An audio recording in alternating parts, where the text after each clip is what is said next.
Imaginez-vous sur le pont d'un immense porte-conteneurs ou aux commandes d'un avion long courrier. Chaque instrument autour de vous, des cockpits numériques d'un Boeing 787 aux robustes consoles d'un remorqueur océanique, utilise un langage qui semble anachronique dans notre monde moderne, dominé par le système métrique. Alors que nos voitures et nos trains se mesurent en kilomètres ou en miles par heure, les maîtres des mers et des airs s'en tiennent à une unité de mesure qui remonte au milieu du XVIe siècle, le nœud. Il ne s'agit pas d'un simple refus obstiné de la modernisation ni d'un clin d'œil à la tradition maritime. Le choix d'une plutôt que des systèmes métriques ou impériales plus familiers est une décision réfléchie, fondée sur la géométrie fondamentale de notre planète.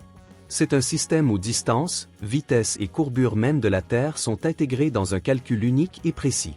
Pour comprendre la supériorité du nœud sur les transports internationaux, il faut d'abord s'intéresser aux défis uniques que représente la navigation sur une sphère. Si vous conduisez un camion sur une autoroute, votre mouvement est linéaire. Vous vous déplacez sur une surface plane à 2 dimensions où le mile ou le kilomètre est une longueur fixe et arbitraire, définie par un prototype physique. Cependant, lorsqu'un navigateur traverse l'Atlantique ou survole le Pacifique, il ne se déplace pas en ligne droite, mais selon un arc de cercle. Sur un vaste océan uniforme, sans repère, le seul moyen fiable de déterminer sa position est d'utiliser les étoiles ou les satellites pour trouver sa latitude et sa longitude. Le système métrique, bien que parfaitement adapté à un laboratoire ou à une usine, ne correspond pas naturellement à ces coordonnées célestes. L'ingéniosité du nœud réside dans sa relation avec le mille nautique. Contrairement au mile statuaire ou au kilomètre, le mille nautique est directement dérivé de la circonférence de la Terre. Si l'on coupait la Terre en deux à l'équateur et que l'on observait le cercle obtenu, celui-ci est divisé en 360 degrés. Chaque degré est lui-même divisé en 60 minutes. Un mille nautique équivaut exactement à une minute de latitude.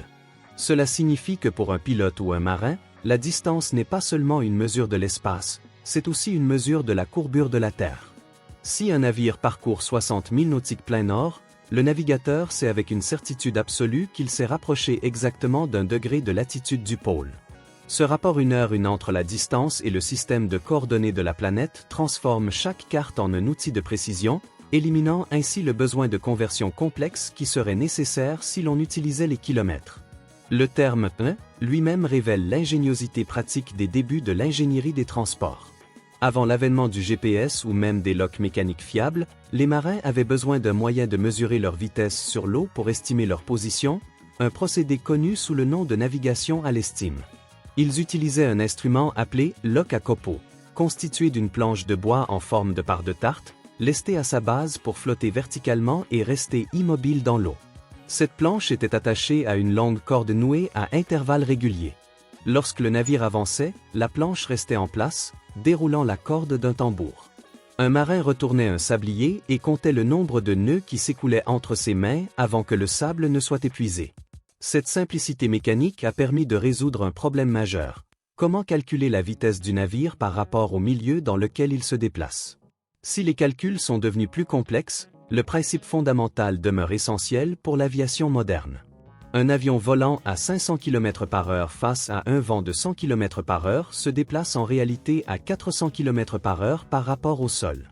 En utilisant les nœuds et les milles nautiques, les pilotes peuvent intégrer facilement la vitesse du vent et les courants marins à leur carte de navigation, car les unités de vitesse et les unités cartographiques sont identiques.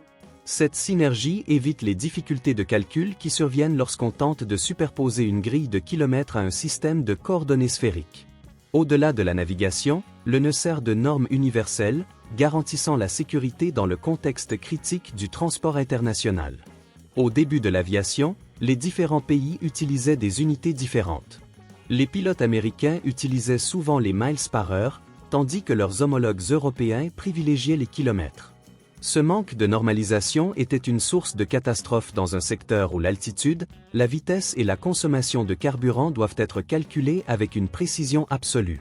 Finalement, l'Organisation de l'Aviation Civile Internationale, OACI, a imposé le mille nautique et le nœud comme unité de mesure standard internationale.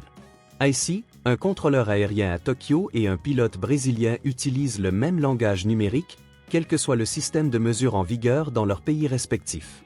L'utilisation des nœuds est fondamentale en physique, notamment pour comprendre l'interaction d'un véhicule avec son environnement, en particulier lorsqu'on considère la différence entre vitesse air et vitesse sol. Dans le domaine de l'ingénierie des transports à haute performance, la vitesse de déplacement sur la surface terrestre est souvent moins importante que la vitesse du fluide, air ou, qui s'écoule sur les ailes ou la coque. Pour un pilote, la portance nécessaire au maintien en vol d'un imposant tube d'acier est générée par le flux d'air. Si un avion utilisait les kilomètres par heure, il faudrait constamment convertir cette valeur pour tenir compte de la pression atmosphérique et des vecteurs de vent afin d'éviter le décrochage.